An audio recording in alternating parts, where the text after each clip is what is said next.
किरण एक हाउसवाइफ थी। उसकी शादी को 5 साल हो गए थे। उसके वालिद ने उसे अपना घर लेकर दिया था ताकि मियाँ बीवी खुशी से रह सकें।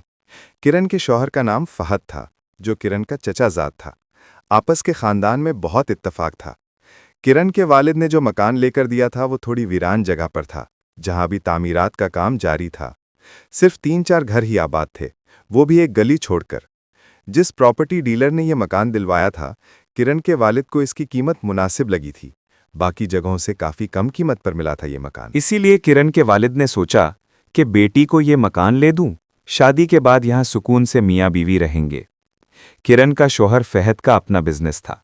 वो एलईडी बल्ब की मैन्युफैक्चरिंग करता था। किरण की जैसे ही शादी हुई थी, वो एक हफ्ते बाद इस मकान में शिफ्ट हो गई थी। सब कुछ नॉर्मल था। शादी को 5 साल हो गए थे, मगर किरण की कोई औलाद न थी। डॉक्टर से चेकअप करवाया, सब रिपोर्टें नॉर्मल थी। फिर दोनों ने कहा, जब अल्लाह ने चाहा तब हमें भी औलाद की खुशियां मिलेंगी। इसी पर वो दोनों राजी थे। एक दिन किरण बाजार शॉपिंग करने गई। वहां एक फकीर बैठा था।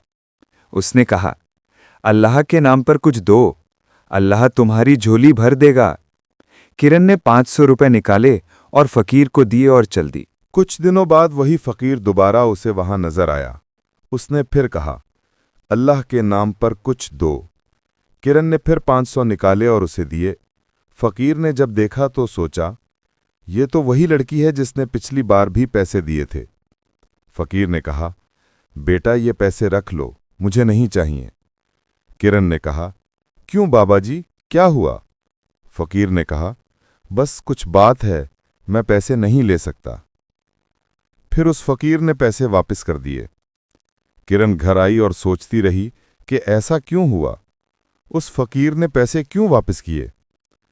इस दौर में कोई फकीर भला पैसे वापस क्यों लौटाता है। 2 दिन बाद किरण ने फहद से ये बात शेयर की और सारा वाकया सुनाया।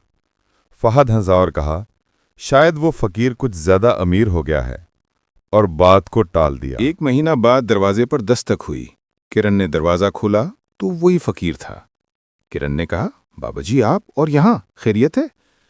किरण को लगा शायद फकीर अब घरों में भीख मांगता है, इसलिए उसने दोबारा पैसे दिए और कहा, बाबाजी रुकिए, मैं अंदर से आटा भी लाती हूं, आप ले जाइएगा। फकीर ने कहा, बेटा मैं यहां मांगने नहीं आया, बल्कि कुछ बताने आया हूं। किरण सोच में पड़ गई कि फकीर भला कौन सी बात करेगा। उसने कहा, जी बाबा जी, बोलिए। फकीर ने कहा, बेटी तुम्हें याद है तुमने मुझे 500 दिए थे जब पहली बार मिली थी? किरण ने कहा, जी बाबा जी, मुझे बिल्कुल याद है। और दूसरी बार आपने पैसे नहीं लिए? फकीर ने कहा, हाँ बेटा, ऐसा ही है। दूसरी बार पैसे ना लेने की एक वजह थी।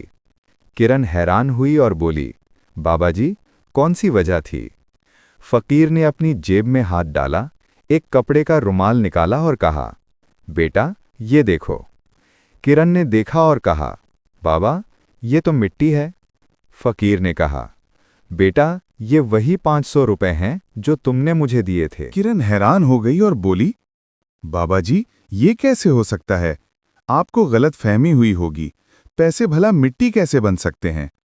फकीर ने कहा, बेटा यही बात है, और मैं भी हैरान था कि ऐसा कैसे हो सकता है। लेकिन जब मैंने अपने इल्म से पता किया तब मुझे यकीन हो गया कि वाकई ऐसा है। फकीर ने घर की तरफ देखा और कहा, बेटा ये घर मुझे कुछ ठीक नहीं लग रहा। तुम शायद मेरी बात का यकीन न करो, लेकिन ये सच है कि इस घर की जमीन के नीचे कुछ है जो तुम्हारे लिए मुश्किलात ला रहा है, इसीलिए तुम्हारे यहाँ औलाद नहीं हो रही। किरण ये सब सुनती जा रही थी। उसे ऐसी बातों पर यकीन था कि गैबी मखलूक़ात होती हैं, लेकिन फहद को कौन समझाए, वो तो बिल्कुल भी यकीन नहीं करेगा। किरण ने कहा, बाबा जी मैं तो शायद यकीन कर लूं, मगर मेरा शौहर कभी ऐसी बातों पर यकीन नहीं करेगा। फकीर ने कहा, बेटा बात सुनो, मुझ पर यह राज इसलिए जाहिर हुआ कि मैं कल की नहीं सोचता, सिर्फ एक दिन का रिस्क मिल जाए बहुत है, अगले दिन का अल्लाह वसीला बना देता है। मैं परहेजगार नमाजी हूँ, तहज्जुद पढ़ता हूँ, इसीलिए मुझे ये राज मालूम हुआ। अगर तुम फहद को यकीन दिलाना चाहती हो तो मैं तुम्हें एक अमल बताता हूँ। 5 दिन वो अमल करना है। 5 वक्त की नमाज और तहज्जुद की नमाज पढ़नी है। उसके बाद 500 का नोट लेना है और घर से बाहर आ जाना है और फहद से कहना है कि ये लो 500 और जेब में डाल लो, कुछ खरीदारी करनी है। फिर उस फकीर ने किरण को पूरा तरीका समझा दिया कि क्या करना है। किरण ने कहा, ठीक है बाबा जी, मैं ऐसा ही करूंगी, लेकिन आप हमारी मदद जरूर कीजिएगा जहां जरूरत हुई। ये कहकर वो फकीर चला गया। किरण सोच रही थी कि फहद को कैसे बताऊं। आखिर उसने हिम्मत की और 3 दिन बाद जब फहद रात का खाना खा चुका था तो उस वक्त बात करने का इरादा किया। किरण ने कहा, काश अल्लाह हमें भी औलाद दे। फहद ने कहा, इंशाअल्लाह जरूर देगा। फहद, हमारे सब टेस्ट ठीक हैं, डॉक्टर भी बता चुके हैं, फिर क्या मसला हो सकता है? हमें किसी पीर या फकीर को दिखाना चाहिए, शायद कोई हल निकल आए। फहद ने कहा, पागल हो गई हो, ये किन चक्रों में पड़ रही हो? किरण को पता था कि फहद ऐसा ही कहेगा। उसने वो सारा वाकया सुनाया जो फकीर ने बताया था। फहद ने यकीन ना किया और कहा, सो जाओ, सुबह बहुत काम है, ऐसी बातें मत सोचा करो, अल्लाह पर यकीन करो। किरण ने कहा, अल्लाह पर यकीन है? फहद ने कहा, तो फिर सो जाओ, आइंदा इस मौजू पर बात ना करना। कुछ दिन बाद किरण ने सोचा कि जो बाबा जी ने कहा था वो कर लेना चाहिए, शायद फहद को यकीन आ जाए। उसने इतवार वाले दिन फहद से कहा, आओ बाजार चलते हैं, कुछ सामान ले आएं घर का। किरण ने 500 का नोट निकाला और कहा, फहद ये पैसे रख लो। फहद ने पैसे ले लिए। किरण बाबा जी का बताया हुआ विर्द पढ़ने लगी। रास्ते में एक चिप्स की दुकान थी। किरण ने कहा, गाड़ी रोको, चिप्स खाने हैं। फहद ने गाड़ी रोकी और चिप्स वाले को कहा, 300 के चिप्स निकाल दो। दोनों गाड़ी में बैठे चिप्स खाने लगे। जब फहद ने उसे पैसे देने के लिए जेब में हाथ डाला तो जेब कुछ भारी सी महसूस हुई। जैसे ही उसका हाथ जेब में पड़ा तो मिट्टी लगी। वो चौंक गया कि ये क्या है। चिप्स वाला देख रहा था, बोला, साहब क्या हुआ? फहद ने कहा, कुछ नहीं। फिर बोला, किरण इसे पैसे दो। किरण ने उसे पैसे दिए और वो चला गया। किरण ने कहा, क्या हुआ फहद? फहद ने कहा, मेरी जेब में मिट्टी कैसे आ गई और तुम्हारे 500 कहाँ हैं? किरण ने कहा, फहद घर चलो, बताती हूं। वो दोनों घर आ गए। तब किरण ने कहा, देखा, मैं ना कहती थी कि वो फकीर ठीक कह रहा था, कुछ तो गड़बड़ है यहां। फहद ने उस फकीर को ढूंढना शुरू किया। बिलाखिर वो मिल गया। फहद ने कहा, बाबा साईं, मैं आपको ढूंढ रहा था, ये सब क्या है और क्यों हो रहा है? वैसे तो हमारे हालात ठीक हैं, कमाई भी अच्छी है, लेकिन फिर भी ये क्यों हो रहा है? फकीर ने कहा, बेटा, जिस जगह ये मकान बनाया गया था वहां एक जिनजादी रहती थी। उसका एक बच्चा था। बदकिस्मती से वो मकान की तामीर के दौरान मर गया, तो उस जिनजादी ने ऐसा अमल किया है कि उस मकान में कोई बच्चा पैदा ना हो। उसने तुम लोगों की कोख बंद कर दी है। उसने कहा था, मेरा बच्चा मरा है, यहां अब किसी का बच्चा पैदा नहीं होगा। वो दुश्मनी में पागल हो गई। जब ये मकान बन रहा था तो कोई भी यंग लड़का अगर यहाँ मजदूरी करता तो उसकी तबीयत खराब हो जाती या कोई ना कोई काम खराब हो जाता। ठेकेदार को बहुत नुकसान हो रहा था। उसको भी जब हकीकत पता चली तो उसने एक आमिल से राब्ता करके कुछ दिन तक उस जिनजादी को कैद किया ताकि मकान पूरा कर सके। फिर प्रॉपर्टी डीलर से मुआमला करके मकान सस्ता बेच दिया। तुम्हारे ससुर ने ये मकान कम कीमत देखकर ले लिया। कुछ दिन बाद जिनजादी की ताकत बढ़ गई और वो आमिल के अमल से आज़ाद हो गई। फिर तुम लोग वहां आबाद हो गए। उसने तुम लोगों को तंग तो नहीं किया, लेकिन वो एक खास अमल तुम्हारी बीवी पर करती है जिसकी वजह से तुम बे औलाद हो अभी तक। फहद ये सुनकर परेशान हो गया। कहा, बाबा साईं, इसका क्या हल है? अब ऐसे तो सारी जिंदगी वो जिनजादी यहां रहेगी, कोई इसका अमल बताएं। फकीर ने कहा, एक हल जरूर है, लेकिन वो थोड़ा मुश्किल है और खतरनाक भी। फहद हर रिस्क लेने को तैयार था। फकीर ने कहा, 3 रंग की मुर्गी, सफ़ेद, काली और भूरी को ज़बह करना है और ज़बह वहां करना है जहां शहर के लोग कचरा फेंकते हैं। यह अमल रात को करना है, लेकिन बेटा याद रखना जगह ऐसी हो कि वहां बदबू बहुत हो। हो सके तो मास्क लगा लेना। फिर उन तीनों मुर्गियों को वहां रख देना और कहना, ए जिनजादी की मलिका, ये तोहफा कबूल कर, और कहना कि एक जिनजादी हमारे घर में है। बेशक उसके साथ जुल्म हुआ, लेकिन इसमें हमारा कोई कसूर नहीं। हम बस उस जिनजादी से आज़ादी चाहते हैं ताकि हम खुशहाल हों, औलाद की नेमत मिले। अगर हम कामयाब हो गए तो ऐसा नजराना हर इतवार को हम दिया करेंगे। इतना कहना और वापस आ जाना। उसके बाद वो जिनजादी की सबसे बड़ी मलिका तुम्हें अपना जवाब देगी। जो भी जवाब हो मुझे आकर बताना। फहद ने इजाजत ली और घर आ गया। सारा किस्सा किरण को सुनाया। किरण घबरा गई। कहा, यह कैसा अमल है? मुझे तो सोचकर भी डर लग रहा है। फहद ने कहा, कुछ नहीं होता, फकीर बाबा ने सब समझा दिया है। 2 दिन बाद इतवार था। फहद ने प्रोग्राम बनाया और इतवार वाली रात को वीरान जगह जहां कचरा फेंका जाता है वहां गया। 3 मुर्गियां ज़बह की और वही अल्फाज दोहराए जो बाबा जी ने बताए थे। वहां इतनी बदबू थी कि फहद का मास्क लगाकर भी दिल खराब हो रहा था। जल्दी से उसने अमल किया और वहां से निकल आया।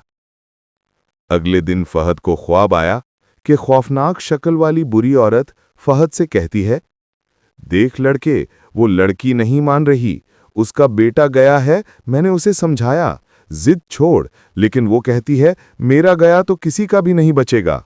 सुबह आंख खुली तो वो घबराया हुआ था। किरण को बताया तो वो रोने लगी। पता नहीं अब क्या होगा। फहद फकीर बाबा के पास गया और बोला, बाबा साईं, ये वाकया हुआ है। फकीर कुछ देर सोचने के बाद बोला, सही है, मुझे लगा शायद बात ज्यादा ना बढ़े, वो जिनजादी मान जाए, लेकिन वो ऐसे नहीं मानेगी, उसे जबरदस्ती मनाना होगा।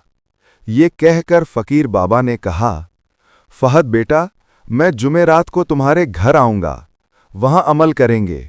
तुम कुछ सामान लेकर रख लो, 10 अदद लीमू, सुर्ख सुरमा, अगरबत्ती और 1 अदद पानी की बोतल। पानी में बेरी के पत्ते डालकर अच्छे से उबाल लेना ताकि पानी का रंग चेंज हो जाए। फहद ने कहा, ठीक है बाबा जी, जैसे आपने कहा वैसा ही होगा। फहद घर आ गया और जरूरत का सामान ले आया। किरण को सारी बात बताई। फहद ने जुमेरात वाले दिन काम से छुट्टी की और फकीर बाबा का इंतजार करने लगा। जोहर के बाद फकीर बाबा आए। फहद ने उन्हें अंदर बिठाया। फकीर बाबा ने सामान मंगवाया और फहद और किरण को बाहर जाने का कहा। दोनों बाहर आ गए। फकीर बाबा ने कुछ पढ़ाई शुरू की।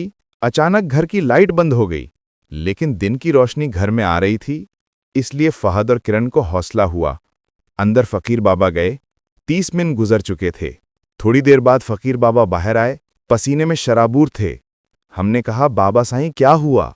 उन्होंने कहा, बेटा मेरी उससे बहुत बहस हुई, बिलाखिर वो मान गई, लेकिन शर्त ऐसी रखी है जिसे सुनकर तुम परेशान हो जाओगे, लेकिन उसने एक वादा भी दिया है कि वो हमेशा इस घर से चली जाएगी। फहद ने कहा, बाबा साईं, कौन सी शर्त? फकीर बाबा ने कहा, बेटा शर्त यह है कि वो एक बात पर मानी है, तुम्हारी पहली औलाद जो भी होगी वो एबनॉर्मल होगी, यानी उसके जिस्म का एक हिस्सा माजूर होगा। वो एक आंख हो सकती है, एक हाथ, एक पांव या कोई भी एक हिस्सा एबनॉर्मल होगा। किरण रोने लगी। फहद ने हौसला दिया और कहा, अल्लाह बेहतर करेगा, तुम परेशान ना हो। फहद ने कहा, बाबा साईं क्या ये सिर्फ पहली औलाद पर होगा?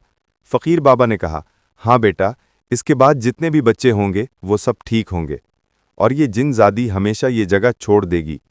ये सब सुनकर फकीर बाबा ने इजाज़त ली और कहा, अल्लाह पर भरोसा रखो, इंशाअल्लाह बेहतर होगा। ये कहकर बाबा साईं चले गए। फहद ने किरण को समझाया, देखो हमें औलाद की पहली खुशी तो मिलने जा रही है, हम अपनी औलाद का बहुत ख्याल रखेंगे। कुछ अरसा गुजरा। 1 साल बाद फहद के यहाँ बेटी पैदा हुई। फहद की ख्वाहिश थी जैसी भी औलाद हुई हम उसे दुनिया पर लाएंगे। बेटा हुआ तो नाम मोहम्मद रखेंगे, बेटी हुई तो नाम फातिमा रखेंगे। बेटी दिखने में बिल्कुल ठीक लग रही थी, कोई एबनॉर्मैलिटी नजर नहीं आ रही थी। डॉक्टर को भी चेकअप कराया, आंखों और जिस्म का, लेकिन सब कुछ नॉर्मल था। सब बहुत खुश थे। बहुत हसीन पार्टी रखी गई। घर में किरण के वालिद, फहद की फैमिली सबको दावत दी। सबके लिए खाना बनाया गया और गरीबों में भी बटा। सब हंसी खुशी रहने लगे। फहद और किरण की बेटी बिल्कुल ठीक थी। अभी तक जिनजादी की बात सच नहीं हुई थी। कुछ दिन बाद वही फकीर बाबा उनसे बाजार के पास मिले। दोनों मियाँ बीवी ने उनसे सलाम किया और कहा, हमारी बेटी पैदा हुई है। फकीर बाबा बहुत खुश हुए और दुआ दी। फहद ने कहा, बाबा साईं, जो कुछ जिनजादे ने कहा था वो अभी तक कुछ नहीं हुआ। फकीर बाबा मुस्कुराए और कहा, बेटा अब ऐसा कुछ नहीं होगा, क्योंकि वो जिनजादी ने इस्लाम कबूल कर लिया है। अल्लाह ने उसके दिल में रहम डाल दिया और तुमने बेटी का नाम फातिमा रखा, जिसकी वजह से वो अब ऐसी कोई हरकत नहीं करेगी। दोनों मियाँ बीवी की खुशी की इंतहा न थी। दोनों ने फकीर साईं का शुक्रिया अदा किया और वापस घर आ गए। फिर फहद के यहाँ दूसरे बेटे की पैदाइश हुई। इसका नाम मोहम्मद रखा गया। इसी तरह एक जिनजादी ने अपना बदला माफ कर दिया और एक खानदान को खुशियां मिल गईं।